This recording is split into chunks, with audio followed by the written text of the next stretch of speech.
Karibu sana mwana Fani, na hii ni Fani Media. Leo hii tuna ugeni mzito hapa. Tunazungumza na ndugu zetu wa Masai. Sisi tunapenda kuwatania Yero. Sasa utakuja pia kujua maana ya Yero na nyingine nyingi. Lakini zaidi tutakuja kuzungumzia juu ya tamaduni za Kimasai, lakini pia fursa za vijana wa Kimasai ambao wanafanya kazi au wanaishi hapa visiwani Zanzibar. Katika kulijadili hili utakuwa nami Master Shua, lakini pia nitakuwa nao ndugu zangu wa Kimasai, Jeremia DC Kadadi Molel, lakini pia nitakuwa naye Edward, pia nitakuwa naye ndugu yangu Simba. Naam, karibu sana uweze kushuhudia mengi mazuri ya kukufundisha katika maisha yako, lakini pia kuna vingi vya kujifundisha katika utamaduni wa Kimasai, kabila maarufu zaidi Tanzania. Naam, tuanze na ndugu zetu. Karibuni sana Fani Media. Haya, ndugu yangu Jeremia. Yes. Habari za Tumbatu? Wewe unaishi Tumbatu? Naishi Tumbatu kwa sasa. Tumbatu Zanzibar. Kwa wale ambao ni wageni wa Zanzibar, Tumbatu ni kisiwa kidogo kabisa ambacho kinapatikana katika vile visiwa vidogo vya Zanzibar, ukiachana na Unguja na Pemba. Mara yako ya mwanzo kuja hapa Zanzibar ilikuwa mwaka gani? Ilikuwa ni mwaka jana kwenye mwezi wa pili hivi. Mwezi wa pili mwaka jana. Na nyote mpo hapa kwa ajili ya shughuli ya ulinzi? Kwa ajili ya shughuli ya ulinzi. Ndio. Okay. Na hapa mnalinda nini zaidi? Sasa sisi tupo kwenye kampuni ya Orcon. Okay. Hii kampuni ya Kituruki. Ya Waturuki. Kwa tupo tunasimamia mali zao. Kwa waajiriwa wa kampuni ya Orcon. Ambayo inafanya hapa kazi Zanzibar. Okay. Ambayo ndo ipo kisiwa cha Tumbatu hapa. Tuko tunafanya kazi. Karibuni sana Tumbatu, karibuni sana Zanzibar. Naam, turudi kwako Jeremia hapo. Kwanza kuna nadharia tofauti kuhusu Umasai. Kwanza tuambie, kwa nini Wamasai ni maarufu sana hapa Tanzania? Kwa nini? Na pengine sio Tanzania tu, katika makabila ya Kiafrika ambayo yana umaarufu mkubwa duniani na Wamasai wanafanya vizuri. Tatizo nini? Au mmefanya kipi hasa ambacho kinawafanya mwe maarufu zaidi? Okay, sawa. Kinachowafanya Wamasai kuwa maarufu sana sana ni tamaduni zao. Tamaduni? Sababu ni watu ambao kwanza, kabila moja ambao ni kiujumla ni worldwide. Ndio. Yaani imekuwa ni pana sana, kwa sababu ukiangalia katika nchi za Afrika Mashariki wameapia katika nchi mbalimbali, especially kama Tanzania na Kenya. Hizo kabila zimeapia kwa wingi zaidi. Na umekuwa maarufu kutokana tu na misimamo yao pamoja na tamaduni zao. Kwa hiyo ndio kitu ambacho kimewafanya kuwa maarufu. Dunia nzima hakuna mtu asiyejua Masai ni nani. Ndio. Kwa sababu ya tamaduni zao na misimamo walionayo na katika shughuli zao. Umewahi kuvaa vazi jingine mbadala wa vazi hilo ambalo unakuona nalo hapo? Yes, muda mwingine inatokea. Nikavaa vazi lingine. Ama niweze ndaba kitu kwenye utamaduni wangu kama kawaida. Lakini sio lazima. Unaweza kubadilisha. Nikija kijijini kule ambako kwa kijijini uruhusiwi kabisa. Kijijini yani huwa kwa 99% ni nguo tu za asili. Kuna adhabu yoyote unaweza kupatiwa labda ukiachana na mila hizi, ikiwemo kuvaa mavazi mbadala ya Kimasai kule kijijini? Kwa zamani, miaka ya nyuma kidogo, ndio ilikuwa ni lazima. Kwa sababu ukionekana umevaa mavazi tofauti na zile za desturi, kidogo unaweza kuwa unanyanyapaliwa kwa namna moja au nyingine. Kwa hiyo ndio maana watu kipindi hicho wanaogopa kuvaa, wakiogopa kunyanyapaliwa. Lakini kwa siku za leo imekuwa ni kawaida kwa sasa. Kutokana na mfumo wa maisha unabadilika, teknolojia imekuwa duniani. Kwa hiyo umeingia kwenye changanyikeni. Edward, ni mila gani nyingine ukiachana na mavazi? Mila gani nyingine ambayo unaipenda zaidi katika kabila lenu la Kimasai? Pengine tunajua sisi mavazi tu, lakini kuna mengi hatuyajui. Wewe hasa mambo gani ambayo yanakuvutia zaidi kwenye mila zenu ukiachana na haya mavazi? Ni mila tu nzuri yenye maadili. Ndio. Yani ni mila yenye maadili tu, kwa ndo maana tumetokomeza sana kuilinda hiyo mila yetu. Ndio. Sije kapata changamoto nyingine na changanyikeni. Ndio. Kwa ndo mila tumeikazia sana kwenye mila yetu. Najua kuna mabadiliko makubwa kwenye mila zetu hizi kutoka kwa makabila yetu, hasa ukilinganisha huko zamani na sasa hivi. Unadhani bado Umasai umeshikilia mila zipi ambazo zina nguvu mpaka hivi tunavyozungumzia? Bado tunashikilia mila zile ambazo watu wameanzana nao, babu zetu na waanzilishi wa lugha ni kabila la Kimasai. Ndio. Kwa bado tuko nazo. Sidhani kama kuna kitu kingine ambacho kimebadilika kwa sasa. Umewahi kunywa damu? Nakunywa. Damu? Nakunywa sana. Na damu, hiki kitu kilikuwa kwa upande wetu huku Kizanzibar zaidi ni kama kitu cha ajabu hivi, na imekuwa vizuri leo tumekutana hapa, mnaweza kutupatia mawili matatu. Damu ambayo tunaizungumzia ambayo mnatumia ni damu gani, au pengine kuna maandalizi maalum yanatengenezwa ili damu hiyo iweze kutumika kama chakula au kinywaji? No, damu huwa sio kinaandaliwa. Okay.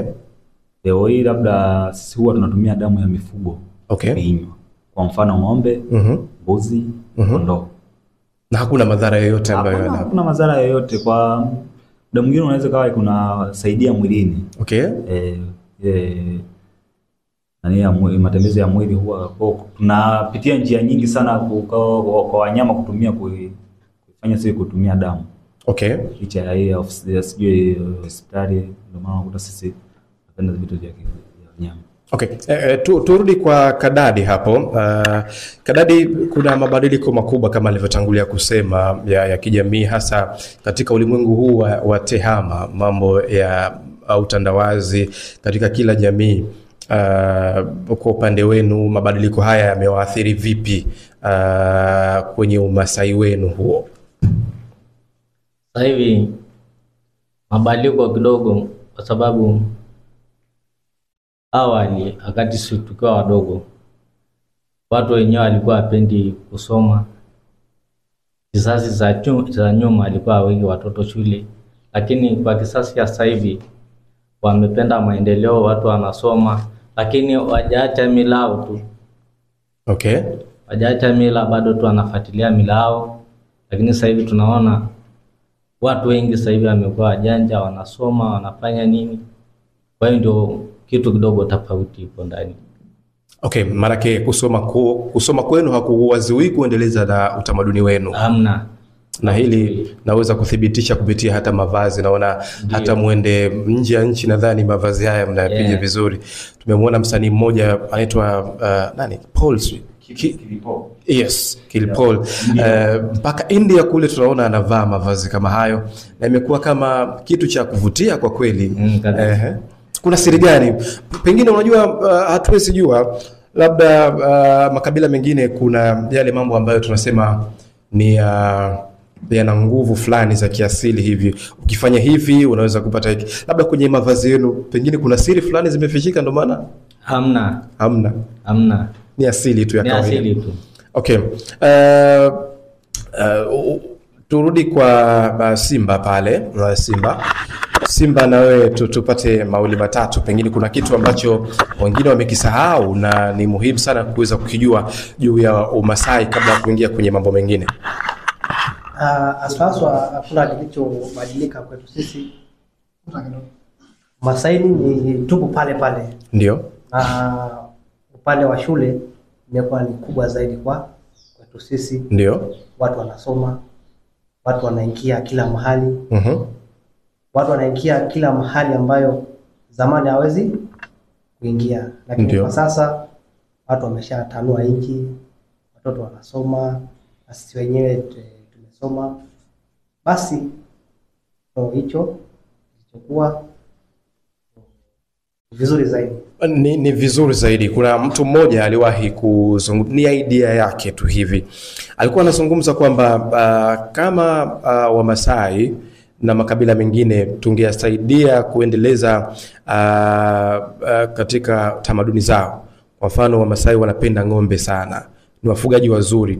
Kama tungewekeza elimu katika ufugaji zaidi kuliko kwenye elimu hizi nyingine, mngekuwa na maendeleo makubwa sana. Nimezungumzia Wamasai, lakini pia nimezungumzia kwenye makabila mengine ambayo yanafanya shughuli tofauti za kiuchumi.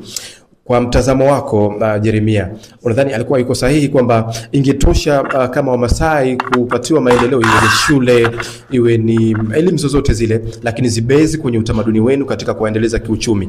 Unadhani alikuwa sahihi zaidi, au kuna pia umuhimu wa kuwaleta wananchi kutoka makabila yao tofauti na kuwa na mtaala mmoja tu wa kitaifa? Kwa mimi ninavyoona kama tu elimu imekuwa na wigo mpana, ndio sioni muhimu ya kwamba tu Masai lazima tu yeye abezi tu sehemu moja, ndio sababu huwezi jua fursa ya maisha Mungu atafungulia milango. Ndio kwa hiyo ni vizuri wakasome public, umeona, academy mbalimbali, umeona, nje tu ya ufugaji. Ndio ni vizuri na sisi pia tujifunze shughuli mbalimbali za kiuchumi kabisa zaidi ya ufugaji, pamoja na kwamba tutajifunza pia kwa habari ya ufugaji kwa sababu ndio kitu ambacho ni kikubwa kwetu sisi ni jamii yetu. Lakini pia kama tutaamua kwenda shule, basi itakuwa ni lazima pia tujifunze vitu vingine nje na mifugo kwa ajili ya taaluma za ziada. Kutokea basi unaweza ukajua hata namna nyingine ya kushika jembe, kuendesha biashara na shughuli zingine za kiuchumi kwa ajili. Jinsi ni mwenye bahati sana ya kuweza kukutana na ndugu zetu hawa kutokea Morogoro, si ndio? Kutokea Morogoro ambao wanatokea kwenye kabila hili la Kimasai. Kuna mengi ya kujifundisha pia kutoka kwao. Hii ni bahati kwa kweli, madini mengi hapa yanaendelea kutiririka na tunazungumza nao kama vijana pia. Tugeukie upande mwingine. Nyinyi kwa sasa mnaishi hapa Zanzibar kikazi, na tungetaka pia kujua kwamba kuna utofauti gani ambao mnauona wa fursa kati ya kule mnakotokea na huku bara. Fursa gani mnaziona kwamba pengine hapa kuna utofauti huu na huu na huu, na pengine kuna watu wanaishi nje ya Zanzibar lakini hawajui pengine Zanzibar kuna fursa kama hizo? Of course kuna fursa nyingi ndio kwa Zanzibar hapa, lakini hatuwezi kukompea na upande wa pili ya bara huko, ndio Tanzania mainland.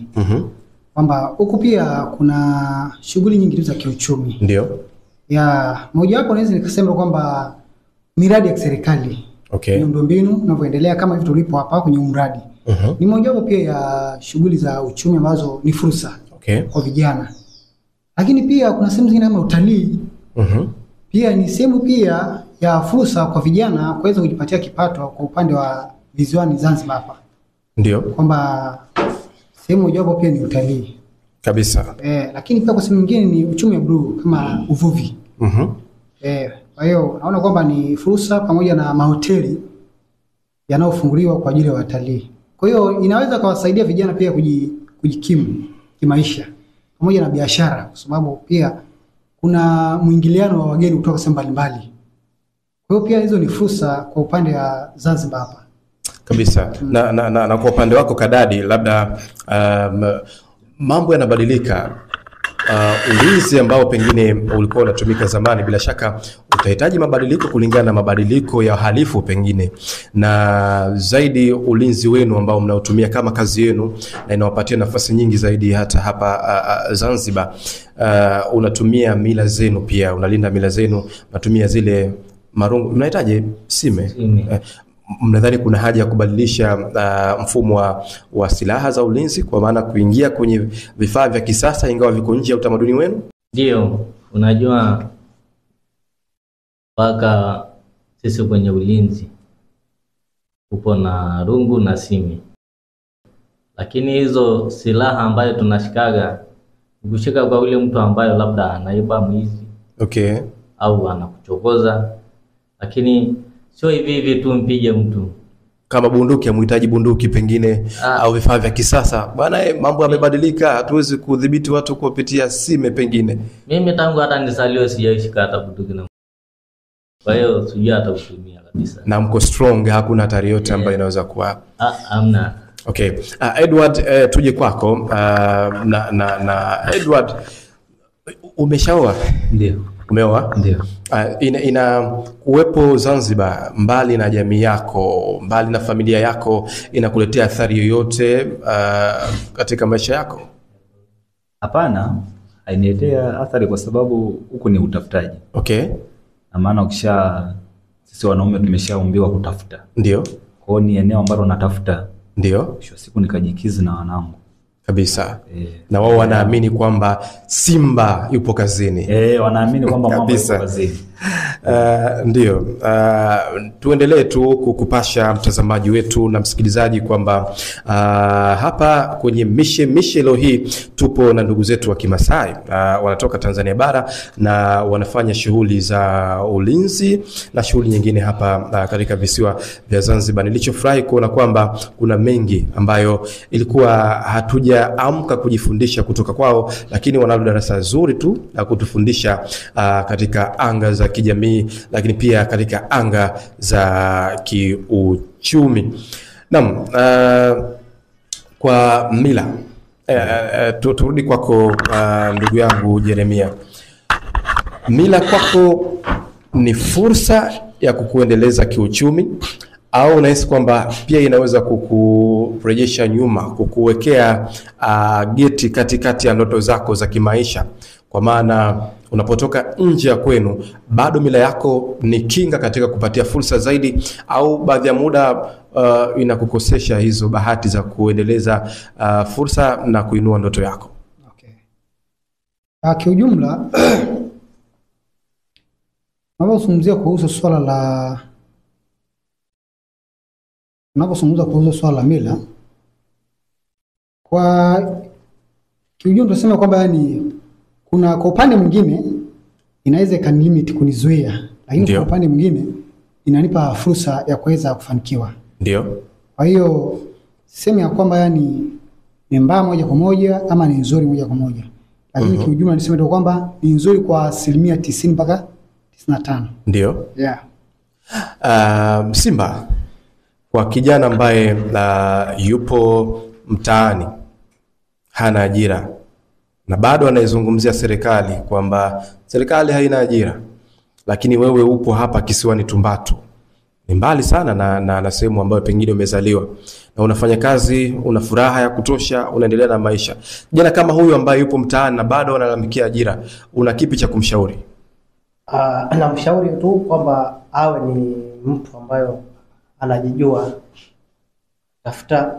Ndio. Na umri wetu sisi sasa hivi tumeshasogea. Ndio. Kwa hiyo ukishamuona mtu mtani ana umri kama ya kwangu mimi, haifai kuwa kukaa bure. Ndio.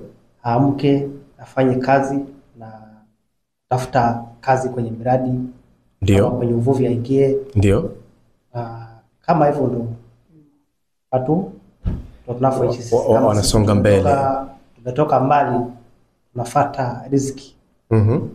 Mimi sitotarajia kwamba nitafika Tumbatu, lakini nimetoka bara mpaka nimefika Tumbatu na nikakuta nchi yenye amani, ni nchi yenye utulivu. Ni kidogo lakini kuna utulivu kabisa. Na kwa upande wa Kadadi na Edward nitarudi kwao kumalizia hili, pia watatoa maoni yao kwa vijana kutoka nje. Lakini kabla ya hapo kumalizia itakuwa ni swali la mwisho kwenu. Kabla ya hapo turudi kwako Jeremia. Kuna nikurejeshe nyuma kidogo kwenye issue ya kiutamaduni. Mfano tukisema Watumbatu leo tunahitaji kukuozesha mwanamke kutoka Tumbatu mwenye maadili ya Kizanzibari. Upo tayari? Niko tayari. Upo tayari? Ikiwa tu akikubaliana na baadhi ya tamaduni za nyumbani kwetu. Okay. So sisi ni jamii wafugaji. Okay. Issue sijui ya dini nini? Hiyo imati sana. Okay. Ila tu tamaduni zetu zile. Akubaliane na mazingira ya tamaduni zetu. Familia zote sikubaliani kama ataishi mazingira ya tamaduni zetu. Ndio. Na kufanya zile shughuli zetu za kiuchumi. Basi atakubalika, lakini kinyume na hapo akisema kwa mimi hapana, siwezi kuishi kwa namna hiyo na kufanya shughuli hizo, kidogo inaweza ikawa ni changamoto kwa jamii nyumbani huko. Kila Masai ni mtibabu au kuna kuwa na, kwa sababu kiuzoefu tunaamini kwamba tukiwaona hivi pale naweza kupata dawa na asili hizo. Ni kwa sababu wote mnaweza kutibu au ni watu maalum tu ambao wanaweza kutibu? Hapana, sio wote wanaweza kutibu. Isipokuwa labda ni wazee wetu wakongwe wanajua baadhi ya miti za dawa. Ndio. Kidogo wana uzoefu huo. Lakini kwa vijana wadogo wadogo kama sisi ni ngumu sana. Otherwise labda tu umekuwa umeelekezwa na babu au baba yako akawa anajua masuala ya mitishamba, anakaa kuelekeza. Wakati huu unatumika kwa ajili ya dawa ya... Wewe binafsi unatumia zaidi dawa gani? Hizi za kisasa za hospitali au za mitishamba? Kwa huku Zanzibar, kwa kweli ni changamoto kupata hizo miti za asili za maeneo kule nyumbani kwetu, maana tumezoea ni dawa. Kwa huku hilo ni changamoto. Kwa hiyo tunaishi tu kulingana tu na mazingira tulionayo. Lakini kijijini japo tumewakuta tunaishi hivyo hivyo. Okay. Kwa hiyo tumebadilisha mfumo. Tunaishi kwenye mazingira nyingine na jamii nyingine. Kijijini uko vizuri kwenye matibabu, hata unaweza kutumia miti fresh. Natumia miti zetu za kawaida tu ya miti shamba. Kama dawa ya tumbo ukisikia unakata mti fulani. Na maradhi hayakusumbui. Unachanganya nini yake na maji. Shapata uchungu na kunywa labda mswaki wa mti fulani. Kwa hiyo yani hizi maradhi madogo ushajua baadhi ya miti zinazosaidia kwenye matibabu. Kwa hiyo unaenda kuchukua hizo mimea unazitumia kwa namna hiyo. Ndio maana ikanijia hiyo kusema kwamba labda pengine kila Mmasai ni mtibabu. Kumbe sio mtibabu, lakini mna misingi ya kujua miti kwamba huu unaweza kutumika kama mswaki, huu unaweza kutumika, ile basic ya matumizi ya miti ipo vizuri vichwani, ingawa sio wote watibabu. Na tumalizie sasa kwa upande wenu, tuanze na Kadadi, tutamalizia atatufungia upande wetu. Kwa mtu ambaye yupo nje ya Zanzibar, unahitaji kumpatia ushauri, ana ndoto za kuja Zanzibar kufanya kazi, anatokea kijijini kwenu kule, mfahamishe jinsi ya kufika hapa, lakini pia kama kuna ushauri wa kumpatia, mambo ya kuzingatia katika kufika Zanzibar, lakini pia fursa, najua umegusia pale mwanzo, lakini nakupatia nafasi ya kuzungumza kwa upana zaidi. Zungumza na ndugu yako kule kijijini. Najua mtu ambayo anataka kuja kutafuta maisha, labda ni shida zake tu nini ndio atamfanya mpaka atoke. Lakini sasa hivi mimi tu kwa jumla nawasalimia ndugu zangu, marafiki zangu huko. Nashukuru Mungu sisi tunaendelea vizuri huko. Japo akikaa huko nyumbani, na sababu kule nyumbani nayo kuna biashara, kuna kulima. Naweza kuta mtu mwingine analima, anafanya biashara zake. Kwa hiyo siwezi nikamwambia John. Ndio. Waje tu, mtu akikaa na shida zake anatoka. Lakini cha msingi hapa Zanzibar tumeipenda sana, kuna utulivu sana. Hakuna mambo ya wizi, kusema siwezi kuiba bosi kulala kidogo kwa sababu waizi wapo. Hamna. Fresh huko kabisa. Kwa hiyo ndio hivyo. Na Edward, kwa upande wako una kipi cha kuzungumza na kijana kutokea kule kijijini kwenu? Kwa sisi bwana vijana kule tunawakaribisha tu Zanzibar hapa na utulivu. Ndio. Hakuna changamoto yoyote. Zanzibar ni sehemu ya Zanzibar ni sehemu ya karafuu. Ndio. Ni sehemu nzuri sana. Kwa hiyo tunawakaribisha waje tu waione Zanzibar ikoje. Kabisa. Na kuna fursa. Ndio. Fursa za kupiga za kazi zipo. Sio nje ya ulinzi, kuna fursa nyingi tu. Ni ile idea yako tu kichwani. Ndio. Zanzibar ni sehemu ya ubunifu zaidi sasa. Zanzibar imekuwa. Ndio. Ni sehemu sasa ambayo utalii umekuwa. Kwa ni sehemu yenye usalama. Tunawakaribisha. Yopo tunaiona Zanzibar ipoje. Kabisa. Ipo safi. Asante sana Edward. Jeremia, kwa ufupi kabisa umesema kwamba unafanya kazi kwenye miradi ya maendeleo ambayo inajengwa na serikali kwa upande wa Zanzibar. Na kupatia dakika moja kuzungumzia maendeleo kwa ujumla ambayo yanafanyika hapa Zanzibar chini ya Rais Dr. Hussein Ali Mwinyi. Kiufupi, kwa miradi tunazoona zikiendelea, especially kama miundombinu ya ujenzi ya mabarabara, lakini pia ujenzi wa viwanja vya mipira, ndio ni mojawapo ya maendeleo. Lakini pia tunaona ujenzi wa mashule yanajengwa ya kisasa, kwa tukiangalia hata upande wa bara hamna. Kwa hiyo kuna ujenzi mzuri kwa hasa wa shule za kisasa, ghorofa 3. Kwa hiyo ni mojawapo ya maendeleo. Pia wigo pia la utalii limepanuka. Kwa hiyo ni kisiwa ambacho kiukweli rais wetu Dr. Hussein Mwinyi anajitahidi kwa awamu yake kuijenga nchi, especially hapa Zanzibar. Miradi mingi inaanzishwa na zingine zinaendelea, baadhi zimeshakamilika kabisa. Ndio.